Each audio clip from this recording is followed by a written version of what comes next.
5 men sit in the grass of the edge of a deer park in Isipatana. It is dusk. They have not eaten well in days.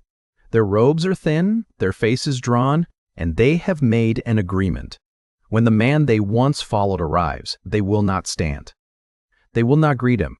They will not offer him water.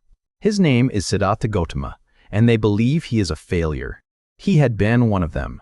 An ascetic, a man who starved himself, who slept on thorns, who held his breath until his skull screamed. And then one day, he ate a bowl of rice. He sat under a tree by a river. He bathed, and the 5 men looked at him and said, "He has gone back to luxury. He has given up." So when he walks into the deer park that evening, they are ready to ignore him. But something is different.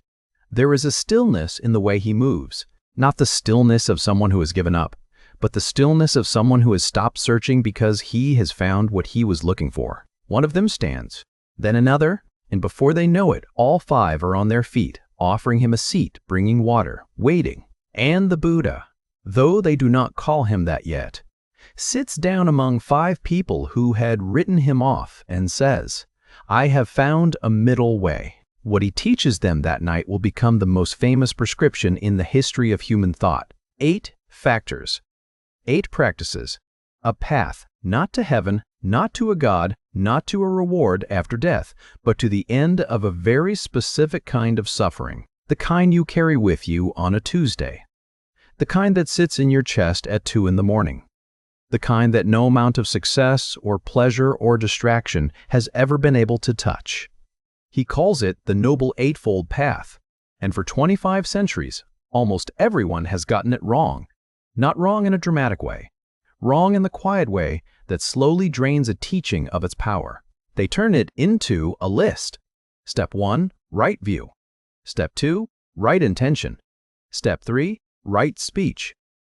All the way down to Step 8, right concentration. A staircase, a curriculum, a checklist you work through, one item at a time until you graduate. This is not what the Buddha taught. This is not a staircase. This is not a self-improvement program. This is not a self-improvement program. This is not a set of commandments handed down from a mountain. This is a practice, a daily, messy, imperfect practice, designed not for monks on retreat, but for 5 exhausted, skeptical, hungry men sitting in the dirt at the edge of a deer park. People exactly like you. And one of those 5 men, the oldest, a man named Kondanya, will understand this teaching before the night is over. Not because he completes a checklist, not because he follows the steps in order, but because something in him shifts. We will come back to Kondanya, but not yet. First, you need to see what the Buddha actually designed and why it works on a Tuesday afternoon, not just on a meditation cushion. Here's what most people miss about the Eightfold Path. The 8 factors are not 8 separate instructions. They are 3 practices wearing 8 names. The Buddha grouped them, not randomly, not alphabetically, but by function. 3 groups, 3 dimensions of a single life, lived with attention. The first group he called Sila, say it like S-E-E law, and it means ethical conduct. This is where you find right speech, right action, and right livelihood. The way you talk, the way you behave, the way you earn your living. Not rules carved in stone, practices you return to again and again when you forget. And you will forget. The second group is Samadhi, Sa-M-I-H-D, mental discipline. Right effort, right mindfulness, right concentration. This is the training of attention, not emptying the mind, not bliss, not floating above your problems. Just noticing. Choosing where to place your awareness instead of letting it run on autopilot. The third group is Panya, wisdom. Right view and right intention.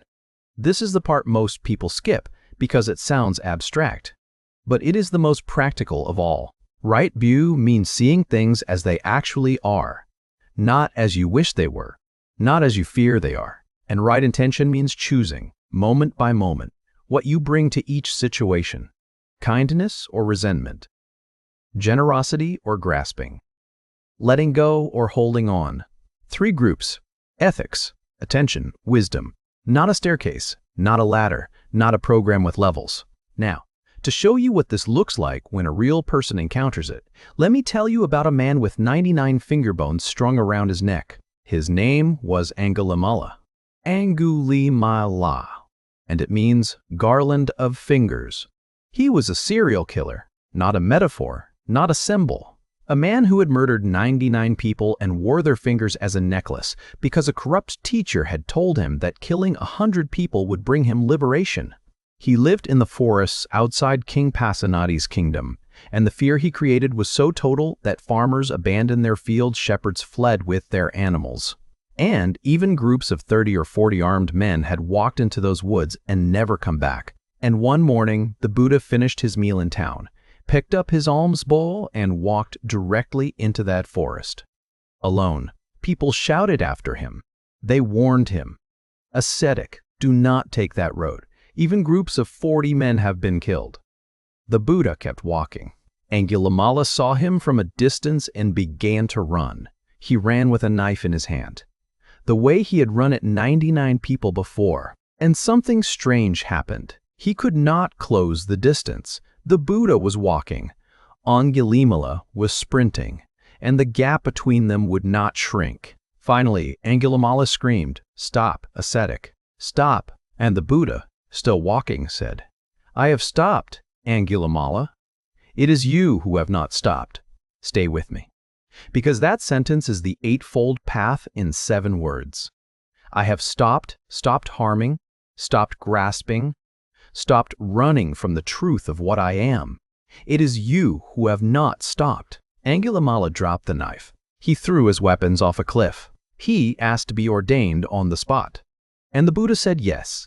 Not after a probation period. Not after proving himself. Now. Because the path does not begin with perfection. It begins with stopping. Right action, the first strand of Sila, is not about being a good person. It is about the moment you stop being the person you were 5 seconds ago. Angulimala did not become a saint on that road. He became someone who put the knife down. That is where it starts. Now, the second group, Samadhi, mental discipline, and for this I need to tell you about a woman who walked 200 kilometers barefoot to prove a point. Her name was Mahapajapati Gotami, and she was the Buddha's aunt. More than that, she was his mother in every way that mattered. When the Buddha's birth mother, Maya, died 7 days after his birth, it was Mahapajapati who raised him, who nursed him, who watched him grow from an infant into a prince, and then watched him walk away from the palace to become an ascetic. Years later, after the Buddha had achieved awakening and begun teaching, Mahapajapati came to him with a request. She wanted to ordain. She wanted women to be admitted to the monastic community, to practice the path with the same support, the same structure, the same opportunity as men. The Buddha said no. She asked again. He said no again. She asked a third time. No.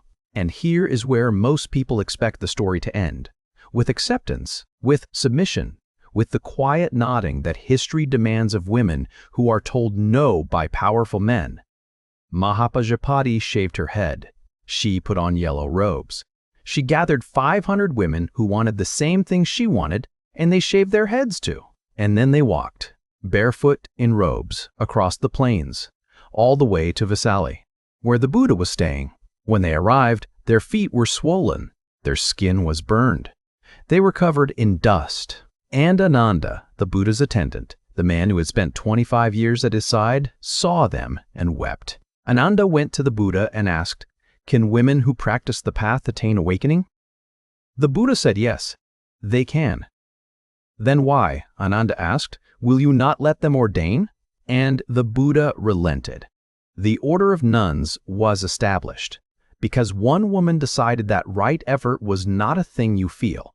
It is a thing you do, with your feet, with your body, with the willingness to hear no 3 times and walk 200 kilometers anyway. This is the part of the Eightfold Path that no checklist captures. Right effort is not a box you tick. It is the decision to keep going when the answer is no, and you know, in your bones, in the place beneath argument, that the answer should be yes. And then there is the third group, Panya, wisdom, And this is where the whole design clicks into place. The scholar monk Bhikkhu Bodhi, one of the most respected translators of the Pali Canon alive today, puts it this way. The 8 factors, he writes, are not steps to be followed in sequence, one after another, but components comparable to the intertwining strands of a single cable. A cable, not a staircase, not a ladder. You do not finish right view and then move on to right intention. You do not perfect right speech before you begin right action. You practice all 8 simultaneously, imperfectly, every single day. Some days you are strong in one and weak in another. Some days you forget 3 of them entirely. And the next morning you pick the cable up again. That is the design. That is what the Buddha built at Deer Park. Not a religion with commandments, but a practice with dimensions. A way of moving through a day. Any day. Your day. So let me say this clearly, because it matters. The Eightfold Path is not a ladder you climb. It is not a test you pass or fail. It is a practice you carry into a commute, into a disagreement, into the moment you are about to say something you cannot take back. Ethics, attention, wisdom. 3 dimensions of a single life, lived with your eyes open. And the word the Buddha used for each factor, sama, does not mean right the way you think it does. Not right as in the right answer on an exam. Not right as in the opposite of wrong.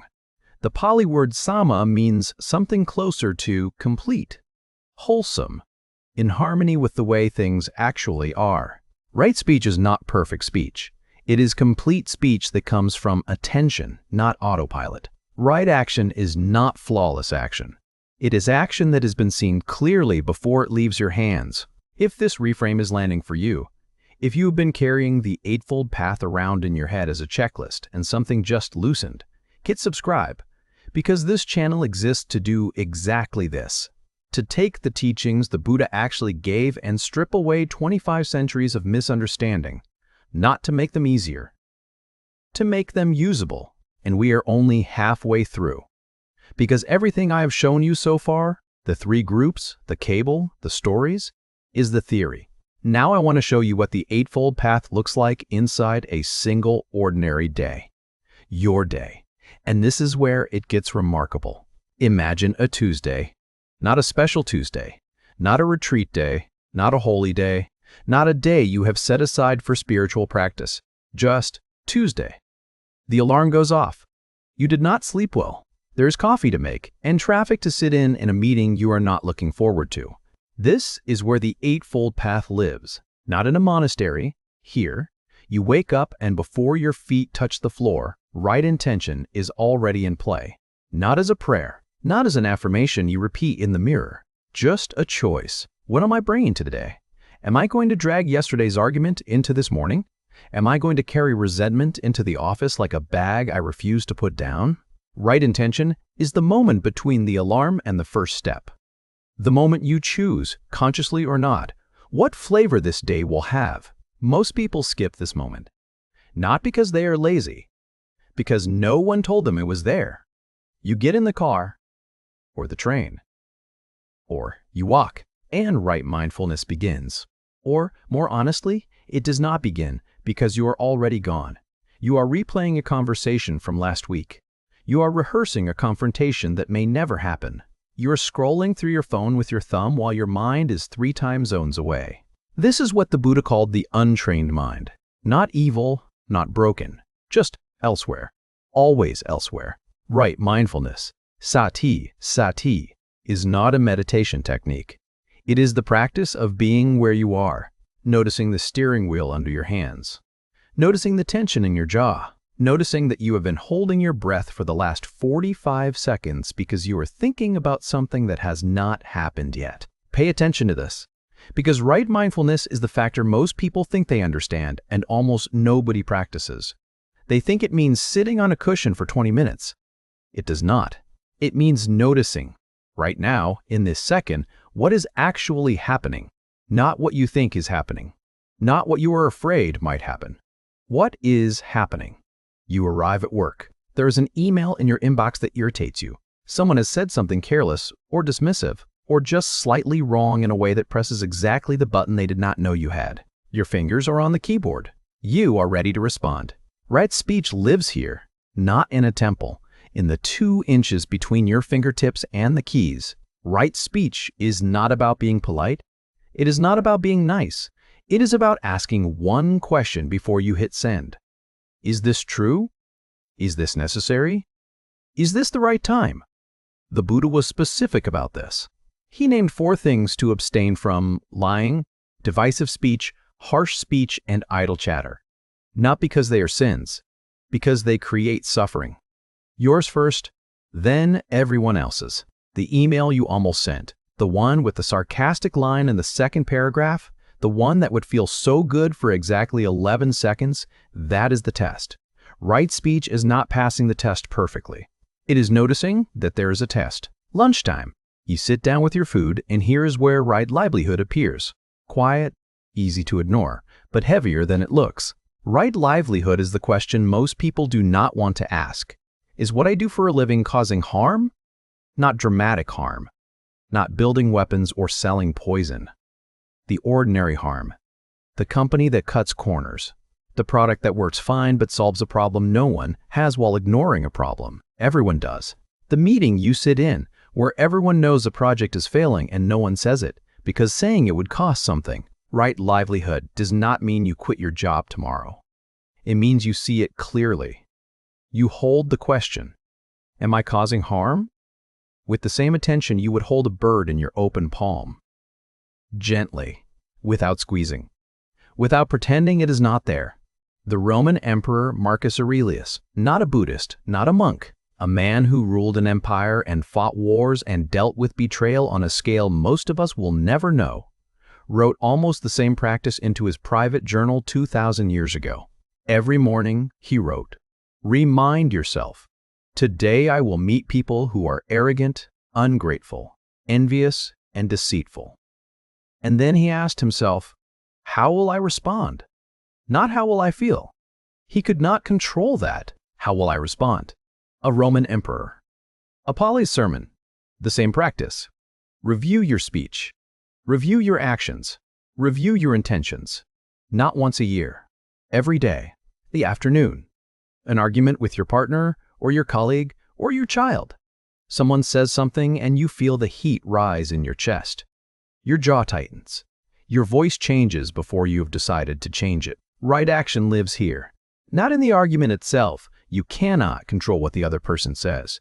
Right action is what you do with the heat. Do you throw it? Do you swallow it and let it burn a hole in your stomach? Or do you do the hardest thing, which is to feel it fully without acting on it, and then choose what to do next? Angulimala threw his weapons off a cliff. You do not have weapons. You have a tone of voice. You have a sentence you are about to say that you know, will land like a fist. Right action is the moment you choose not to say it.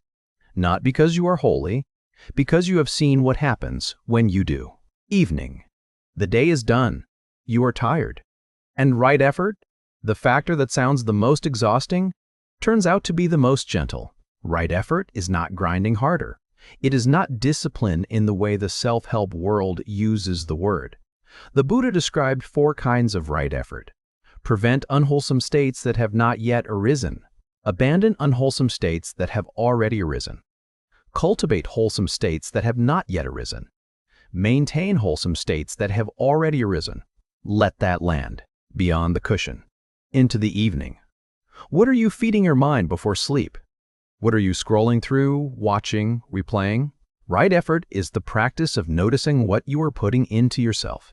Not with guilt, not with rigid control, but with the same quiet attention you would bring to choosing what to eat if you knew your body was listening. And then, maybe, you sit 5 minutes, 10, not because you are supposed to, because the cable has 8 strands and right concentration is one of them. Right concentration, Samadhi, is not bliss. It is not transcendence. It is collected attention. The mind, gathered into one place, resting on one thing, without being dragged away by the next thought, the next notification, the next itch. You will not be good at this. Almost nobody is, at first, But the practice is not being good at it. The practice is sitting down anyway. And underneath all of it, the morning, the commute, the email, the argument, the evening, the silence, right view is running. Right view is the operating system. It is the understanding that none of this is permanent. Not the argument, not the irritation, not the relationship, not you. Everything you are experiencing today, every emotion, every interaction, every breath is arising, staying for a moment and passing away. You did not cause most of it. You cannot keep any of it. And the suffering you feel is not because life is hard. It is because you keep grabbing at things that were never going to stay. That is the Eightfold Path. Not 8 steps, 8 dimensions of a single day. Your day. The path is not somewhere you go. It is something you do. In your commute, in your kitchen, in the silence after an argument when you are deciding who you want to be next. You need the breath before you say the thing you cannot take back. Here's the part nobody tells you about the Eightfold Path. It was not received with applause. It was not met with awe. When the Buddha finished teaching it for the first time, that night in the deer park, to 5 men who had almost refused to listen, the response was not what you would expect from the most important teaching in the history of Buddhism. 4 of the 5 men nodded. They understood it intellectually. They could repeat it back. Right view, right intention, right speech, right action, right livelihood, right effort, right mindfulness, right concentration. 8 factors, 3 groups, a middle way between indulgence and self-torture. Yes, fine, it makes sense. But one man, the oldest of the 5, a man named Kondanya, did something different. He did not nod. He did not take notes. He did not ask a follow-up question. The Pali texts describe what happened to Kondanya with a single image. They say that the dust-free, stainless eye of the Dhamma arose in him, like a window that had been covered in grime for decades, and someone wiped it clean, not slowly, all at once. Kondanya did not learn the Eightfold Path that night. He saw it. The way you see a landscape when the fog lifts, everything was already there. It had always been there. But now there was nothing in the way. And the Buddha, who had walked into that deer park not knowing whether anyone would listen, not knowing whether the thing he had discovered under the Bodhi tree could even be communicated in words, looked at Kondanya and said 2 words. Anya Kondanya. Kondanya who understands. Not Kondanya who has memorized the teaching. Not Kondanya who has completed step 1. Kondanya who understands, who sees directly, without a list, without a checklist, without a curriculum, what the path actually is. This is where the teaching turns. Because what happened to Kondanya is not magic. It is not reserved for ancient monks in deer parks. It is the moment, and you may have felt it once or twice in your life, when something you have known intellectually drops from your head into your chest. When understanding becomes seeing, you know what impermanence means. You have read it. You have heard it. Everything changes. Nothing lasts. The only constant is change. Yes, fine, you know. But there is a difference between knowing that your parents will die and sitting beside your father in a hospital bed at 3 in the morning listening to the machine breathe for him and feeling in your body, not in your thoughts, that this person who has been the background of your entire life is leaving. And you cannot stop it. And nothing you have ever achieved or accumulated or built can slow it down by a single second. That is right view, not the concept, the experience.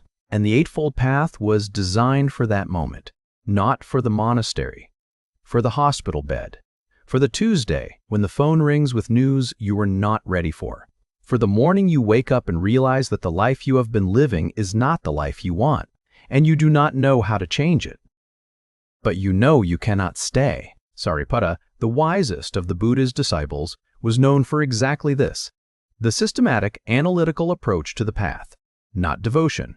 Not faith, clarity. He did not follow the path because someone told him to. He followed it because he looked at the evidence and saw that it worked. Now watch what happens next. Because the neuroscience catches up to the Buddha 2,500 years later in the most unexpected way, there is a network in your brain called the default mode network. Neuroscientists at institutions like the University of Wisconsin, led by Richard Davidson, and at Harvard, led by Sarah Lazar, have been studying it for 2 decades. The default mode network is what activates when you are not paying attention to anything in particular, when your mind wanders, when you replay old conversations, rehearse future arguments, construct the running narrative of me and my life and what I should have said. It is, in a very real sense, your autopilot. And here's what the research shows. In experienced meditators, people who practice sustained, daily attention training, the default mode network quiets down. Not just during meditation. Throughout the day, the autopilot, the voice that narrates, judges, worries, plans, regrets, loses its grip. Not permanently, not perfectly, but measurably. The changes, Davidson's team found, persist beyond time spent on the cushion. Let that land. Beyond time on the cushion. Into the commute. Into the argument. Into the email. Into the hospital room at 3 in the morning.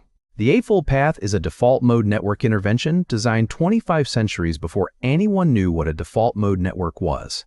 Right mindfulness interrupts the autopilot. Right effort chooses what to feed it. Right concentration trains it to stay in one place. Right view sees through the stories it tells. And the 3 ethical factors, speech, action, livelihood, are the external expression of an internal shift. When the autopilot quiets, you stop reacting. You start choosing. That is the cable. That is what Bhikkhu Bodhi meant. 8 strands wound together, each one reinforcing the others. You cannot pull one out and expect the cable to hold. And you cannot practice one in isolation and call it the path. Kondanya did not follow a checklist that night in the deer park. He did not tick off 8 boxes. Something in him, the part that had been running on autopilot for decades, the part that had believed that more austerity, more suffering, more self-punishment would eventually break through, that part stopped. And in the silence left behind, he saw what had always been there. The misconception, the one that has followed the Eightfold Path for 25 centuries, is that it is a program, a sequence, a religious to-do list you check off on the way to enlightenment. But the Buddha did not build a program, he built a practice. A daily, imperfect, ordinary practice. One that works not because you get it right, but because you keep showing up. On a Tuesday, in the middle of your life, with your feet on the ground and your eyes open. So, 3 things to carry with you. First, the Eightfold Path is not a sequence. It never was. The 8 factors are 3 practices. Ethics, attention, wisdom, woven into a single cable. You do not finish one before starting the next. You hold all of them, imperfectly, simultaneously, the way you hold a conversation. Listening and thinking and feeling and choosing your words all at once. The Buddha did not design a staircase. He designed a way of living. Second, you do not need a cushion, a monastery, or a belief system to practice the Eightfold Path. You need a Tuesday. You need the moment between the alarm and your first step. You need the 2 inches between your fingertips and the keyboard. Third, the first person to understand the Eightfold Path did not complete a checklist. Kondanya, an old man, a failed ascetic, a person who had spent years doing it wrong, saw clearly, once, and everything changed.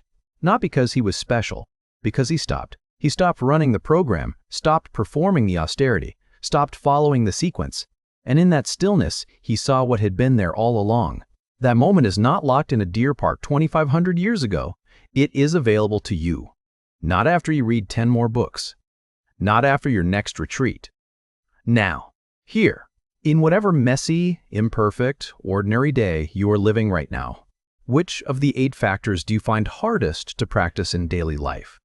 Not in theory, in your actual Tuesday. Tell me in the comments. I read everyone. And if this is your first time here, this channel takes the teachings the Buddha actually gave and makes them usable. Not easier. Not watered down. Usable. Subscribe, and I will see you in the next one. The Buddha did not design the Eightfold Path for saints. He designed it for 5 confused, hungry, skeptical people sitting in the dirt. People who had given up on him. People who had thought he had failed. People who did not yet know that the most important teaching in their lives was about to land in their laps like a gift they had not asked for. He designed it for people exactly like you.